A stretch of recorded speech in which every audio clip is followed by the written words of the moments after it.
네, 법률구조공단 사용설명서. 오늘은 강제추행 위자료 민사소송 얘기해 보겠습니다. 장한지 기자 나와 있습니다. 일단 사건 내용부터 볼까요?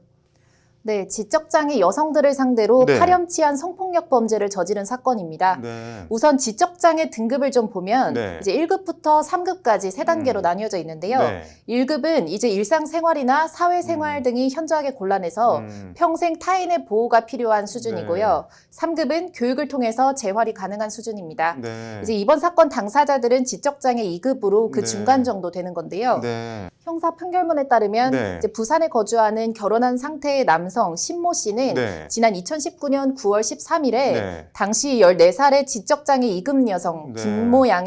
김모양과 네. 그리고 자신의 아내 그리고 아들과 같이 공원 산책에 나섰습니다. 네. 아내가 아들의 귀저귀를 갈러 이제 화장실에 간 사이에 네. 이 당시 14살의 여성 김양의 상의 안으로 손을 넣고 가슴을 만졌는데요. 네. 5일 뒤에 신 씨는 김 씨를 또 불러내서 부산 시내 백화점 비상계단 입구 내부 공간으로 또 데리고 갔습니다. 네. 김 씨가 하지 말라고 거부했음에도 네. 이제 위력에 의한 간음을 저질렀습니다.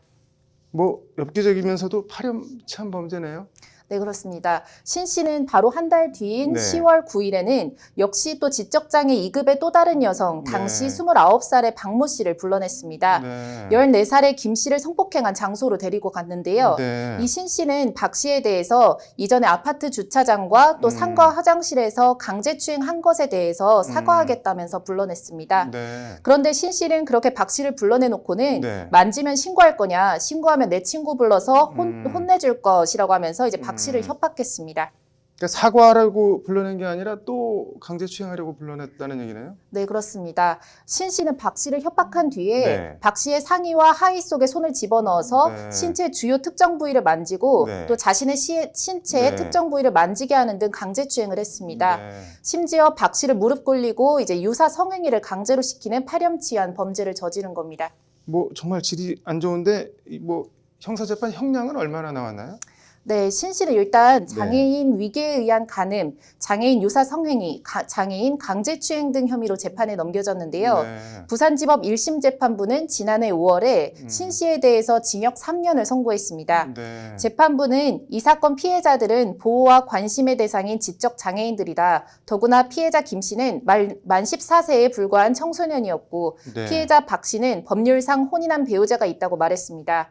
그러면서 신 씨에 대해서 죄질이 매우 좋지 않다면서 피해자들은 상당한 성적 수치심과 정신적 고통을 겪었을 것으로 보인다면서 징역 3년을 선고한 건데요. 네. 이 13세 이상의 장애인을 대상으로 한 성범죄의 경우에 네. 이제 양형 기준을 좀 살펴보면요. 네. 장애인 강간이 징역 6년에서 최대 징역 9년에 이르고요. 네. 유사 강간이 4년에서 7년 사이입니다. 네. 이에 비하면 신 씨의 징역 3년은 비교적 좀 형량이 낮아 보이긴 합니다. 네.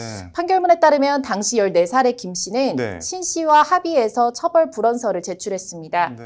합의를 하지 않은 당시 29살의 박 씨는 네. 가족들과 함께 법률구조공단을 찾아가서 도움을 요청했고요. 네. 공단 부산 동부 출장소는 즉시 성폭력 피해자로서 박 씨를 구조하기로 하고 네. 손해배상 소송을 진행했습니다.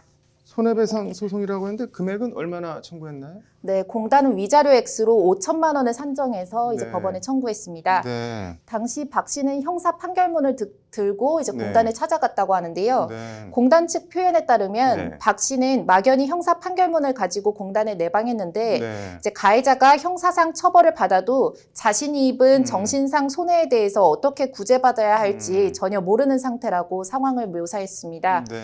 이에 공단은 원고는 이 사건 범행으로 인해 심한 성적 수치심과 정신적 고통을 겪고 있으며 원고의 가족들 또한 이 사건 범행을 알게 된 이후 이로 인해 극심한 정신적 고통을 겪고 있는 점 등을 고려할 때 피고는 원고에게 위자료 5천만 원을 지급해야 한다고 밝혔습니다. 네. 그러면서 소장을 통해서 피고는 지적장애가 있는 원고의 유사 성행위를 강요한 것을 비롯해 수차례에 걸쳐 지적장애 여성들에 대해 파렴치한 강제추행 범행을 저지른 자로서 그 죄질이 극악무도하다고 피해 여성들을 대신해서 신 씨를 강하게 질타했습니다.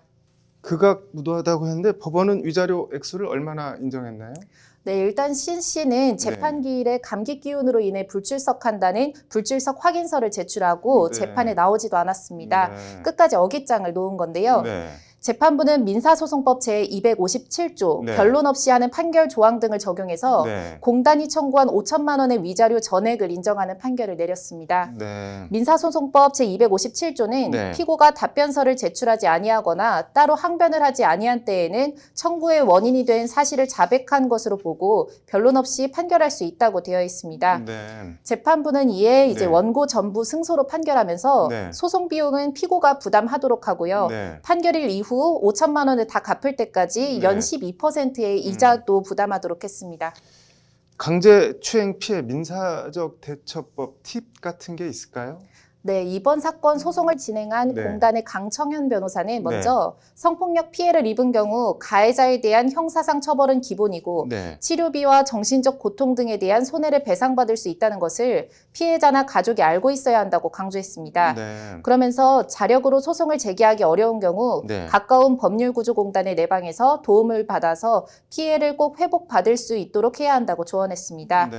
이렇게 꼭 성폭력 피해가 아니더라도 네. 억울한 일을 당했는데 법적으로 어떻게 대응해야 할지 모른다면 네. 이제 혼자서 끙끙대거나 네. 이런 일로 가도 되나 망설이지 말고 네. 가까운 법률구조공단을 찾아가서 조력을 요청하면 이제 해결 방안이나 대책을 찾는 데 도움이 된다는 것을 알아두시면 좋을 것 같습니다. 네. 재판부가 위자료 청구액을 다 인정해서 그나마 다행인데 법률구조공단은 가까이 열려 있으니까 망설이지 말고 조력을 받아라는 오늘 말 잘 들었습니다.